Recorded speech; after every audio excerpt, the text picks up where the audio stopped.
nace un nuevo programa de radio contigo. Sintonízanos. Contigo. En riguroso directo, en Radio Altajai 95.9 FM. Contigo. Sin pelos en la lengua. Con Antonio Leal, Carlos Valiente y Aureliano Montero. Todos los martes, jueves y viernes, contigo.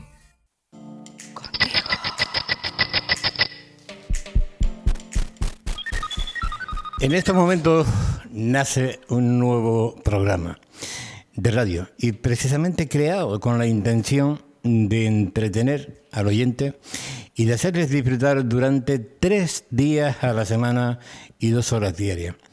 Este nuevo programa contará con la presentación de 3 veteranos. Entre ellos estarán don Carlos Valiente, don Aureliano Montero y quien les habla, Antonio Leal. El programa lleva el nombre de Contigo.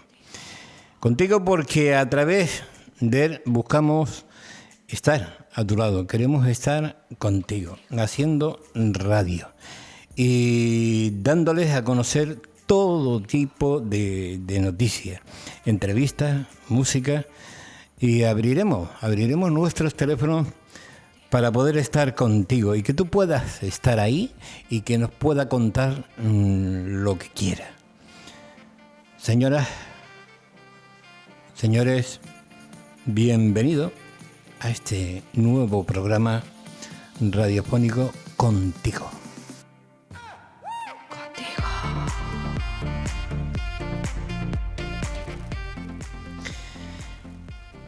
Comenzamos e inauguramos hoy nuestro programa con nuestra primera entrevista, que por ser el primero, pues pasará a la historia de este programa.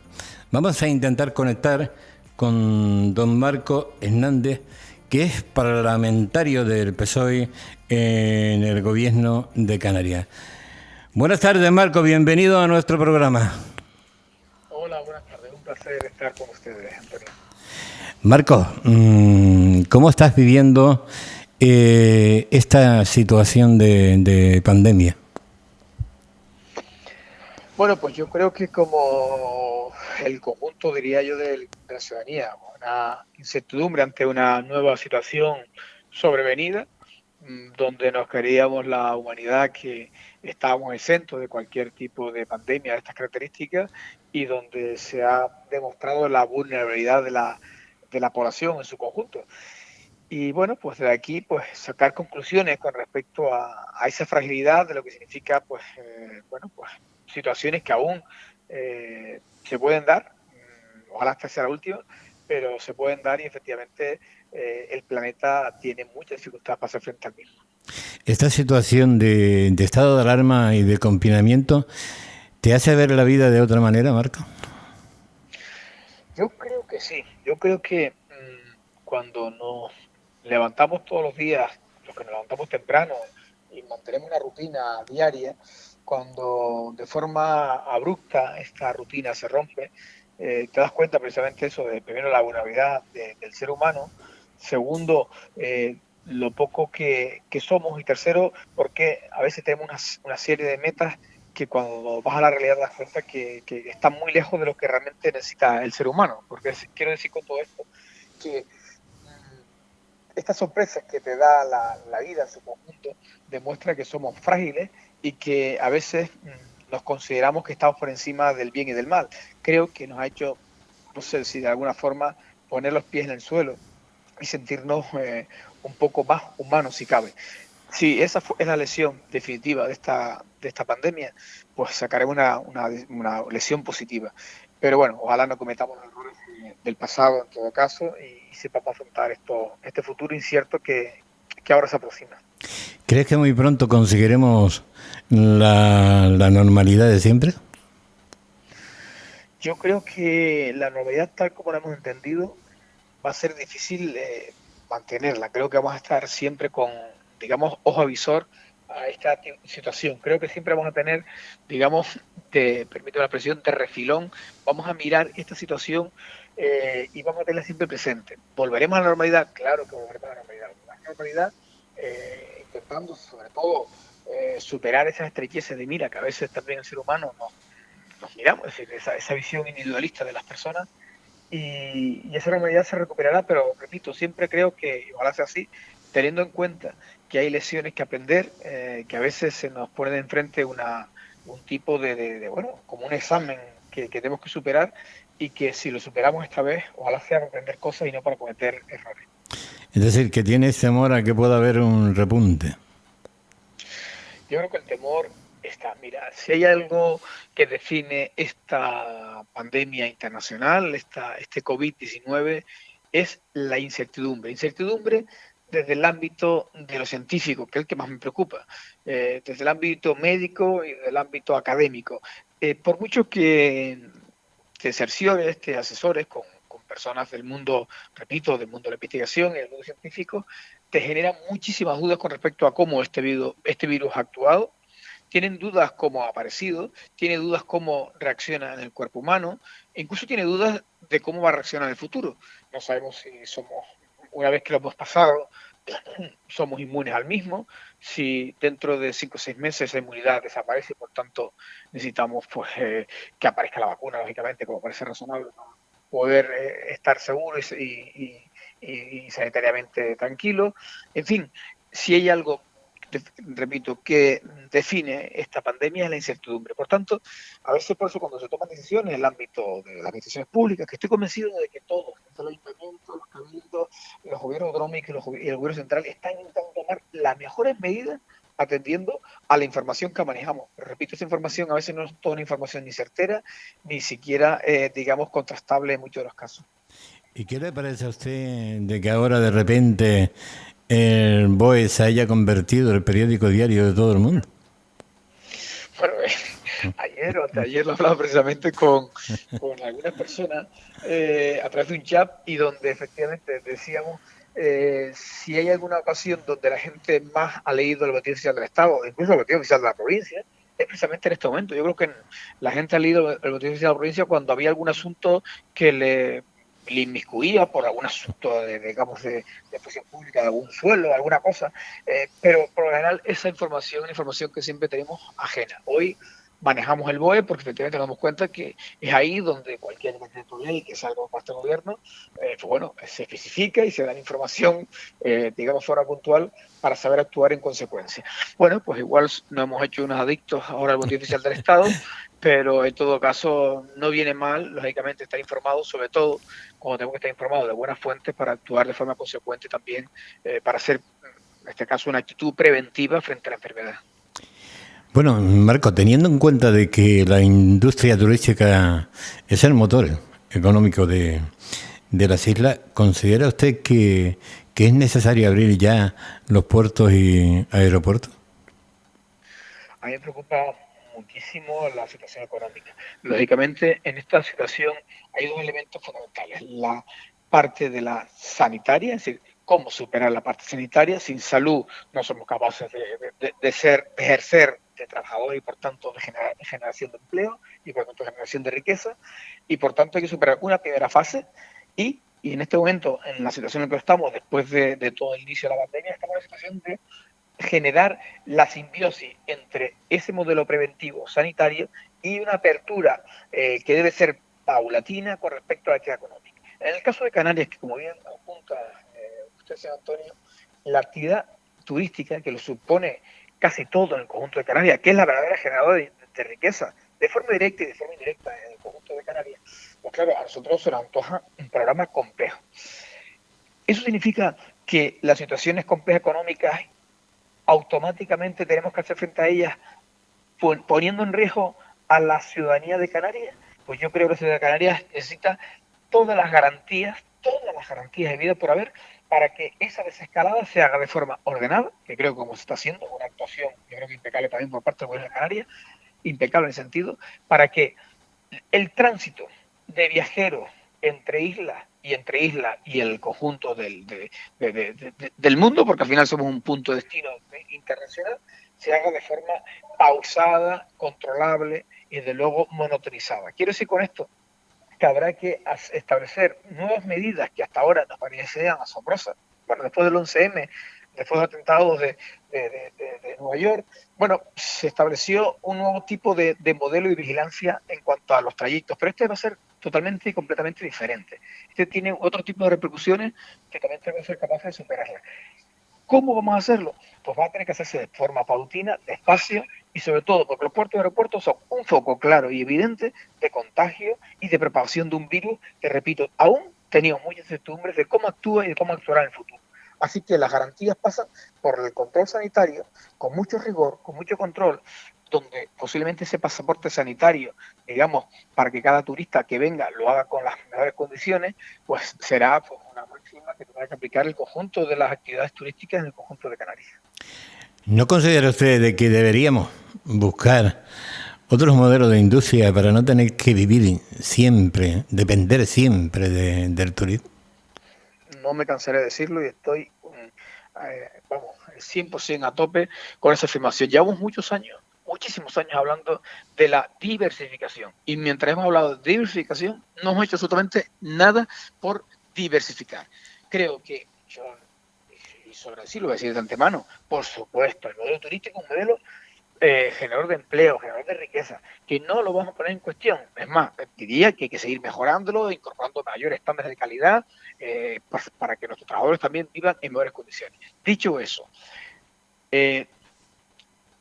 darlo todo, venderlo todo a un solo producto, sin tener otro tipo de alternativa, nos va a traer una situación muy compleja con respecto y con referencia a otros territorios. Creo que Canarias, en su conjunto, tiene herramientas para establecer otro tipo de dinámica. La economía azul, la economía verde, una apuesta decidida de verdad por sectores primarios, pero sin ningún tipo de chantaje ni intermediarios para hacer uso torticero de lo que es la actividad propiamente primaria del sector agrícola, ganadero y pesquero, con una apertura clara hacia esos sectores, donde la administración cumpla exquisitamente con lo que en realidad debe cumplir, que es procurar y garantizar que esos sectores tengan los mínimos niveles y de luego las ayudas suficientes para ponerlos en marcha. Y una vez puesto en marcha, el modelo funciona. Lo fácil siempre ha sido, pues eso, darlo todo y poner todos los huevos a la misma cesta, que cuando ocurre una cosa de este tipo, pues trae las consecuencias que trae. Yo soy, totalmente partidario de una diversificación absoluta. Y Canarias además tiene, por sus peculiaridades, por su situación, por su geografía, por su clima, unas condiciones magníficas para establecer ese tipo de cosas. Estoy pensando en un modelo energético diferenciado del conjunto. Estamos hablando de eso, efectivamente, de una economía azul, porque tenemos un archipiélago donde tenemos un mar riquísimo, donde podemos tener una estructura económica basada en el mundo científico del mar, en la economía verde, por supuesto, esto es ligado al sector primario y es ligado a la sostenibilidad del territorio, que son valores también muy apreciados también, por cierto, por aquellos que nos visitan como turistas.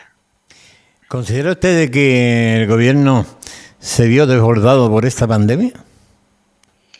Yo creo que los gobiernos en su conjunto, uno más que otro, desde luego, pues si vemos las noticias de hoy, vemos cómo están actuando algunos gobiernos, no solo no están desbordados, sino que además no son conscientes ni siquiera de realidad de las circunstancias y actúan como si eso no fuera con ellos.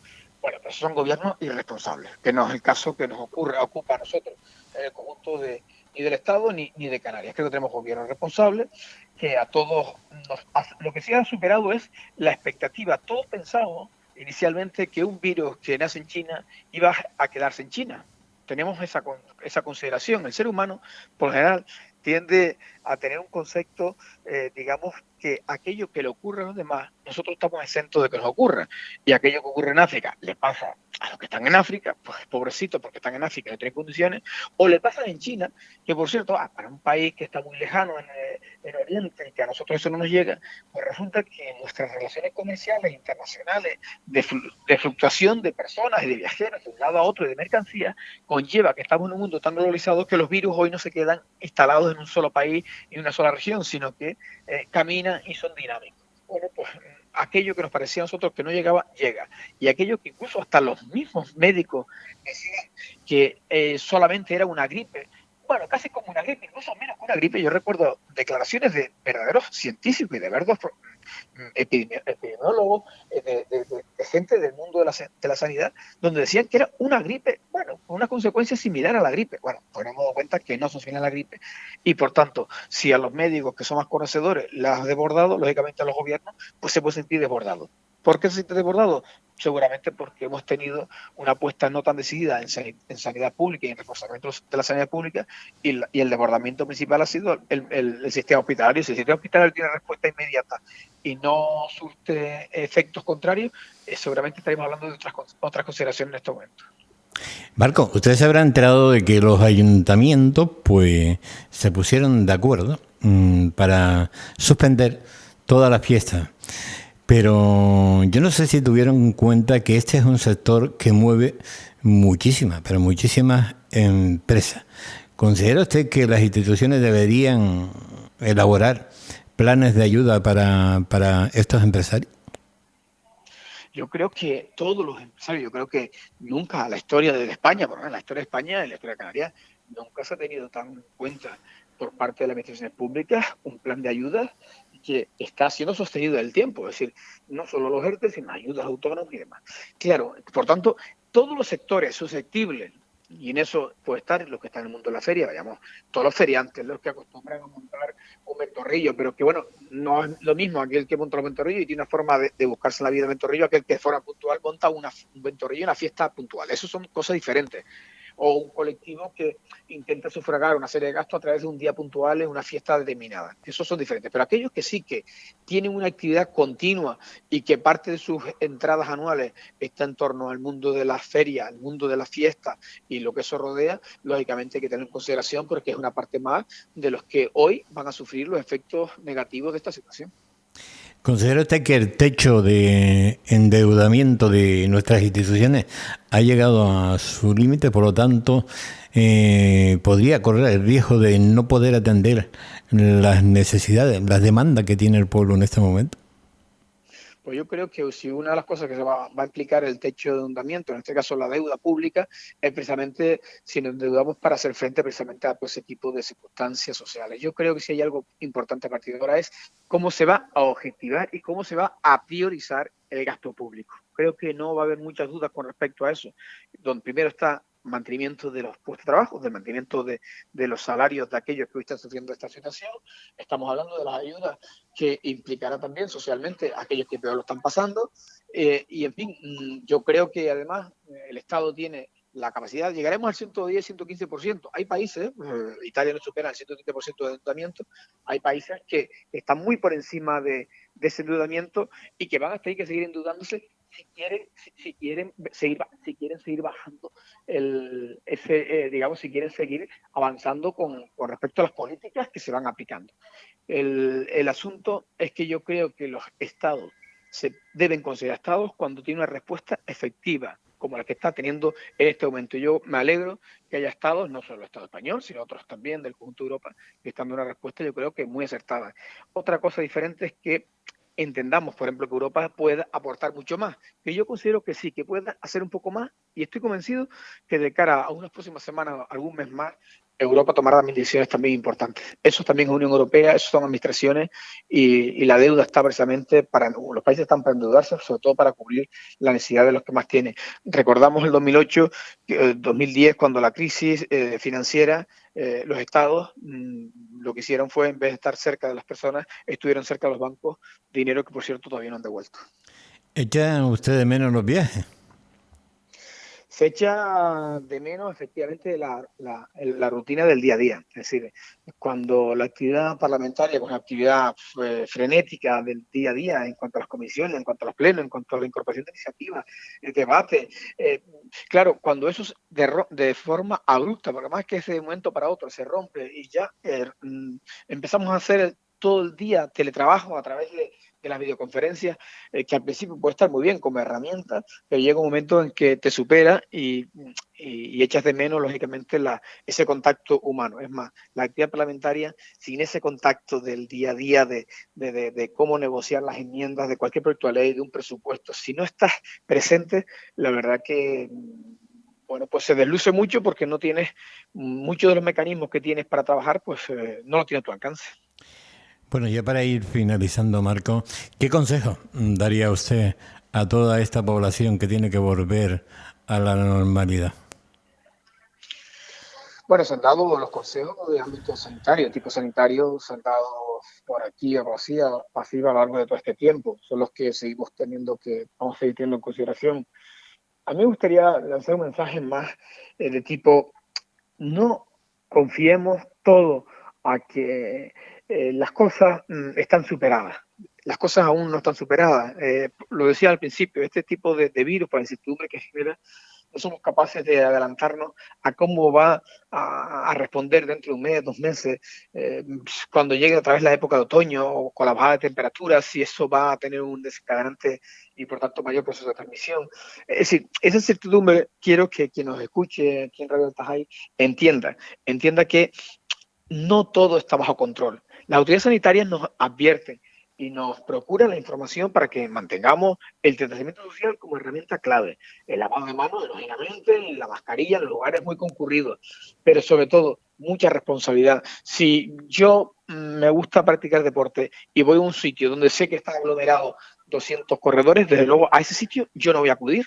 Iré a otro mucho más alejado. Tenemos un contexto insular donde no tenemos una masificación de personas, con lo cual podemos estar distantes unos de otros. Por lo menos hacer este esfuerzo durante estos meses, durante estas semanas, mientras esto dure, mientras tengamos controlado todo esto. Yo creo que ese es el mensaje que tenemos que dar, Antonio, a una población que lo ha hecho muy bien, que ha cumplido escrupulosamente y de forma responsable con una obligación cívica de no enfermar ni a él, ni a ella, ni al resto que convivan cerca, y por tanto, si hemos hecho ese esfuerzo, estamos a la altura de las circunstancias.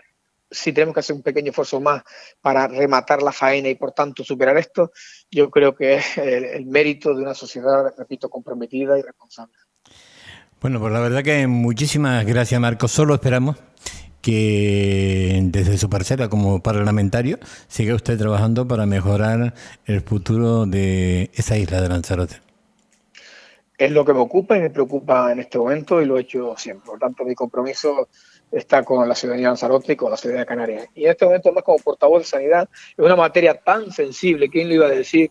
En la lectura pasada también se da portavoz de Sanidad, pero con las cosas mucho más fáciles, porque, bueno, no es fácil, siempre hay problemas en la sanidad canaria, pero nunca podemos prever que una situación de este tipo, de esta envergadura, podía presentarse. En todo caso, como portavoz de Sanidad del Grupo Socialista del Parlamento de Canarias, todo el esfuerzo y todo el compromiso para dar lo mejor y en aquellos que me necesiten, pues que sepan que aquí tienen a una persona comprometida con esta realidad insular y la realidad canaria para mejorarla en lo que podamos.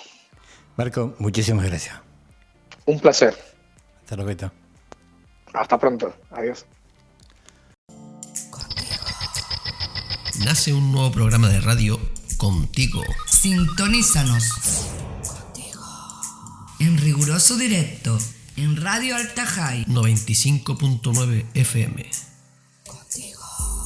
Sin pelos en la lengua. Con Antonio Leal, Carlos Valiente y Aureliano Montero.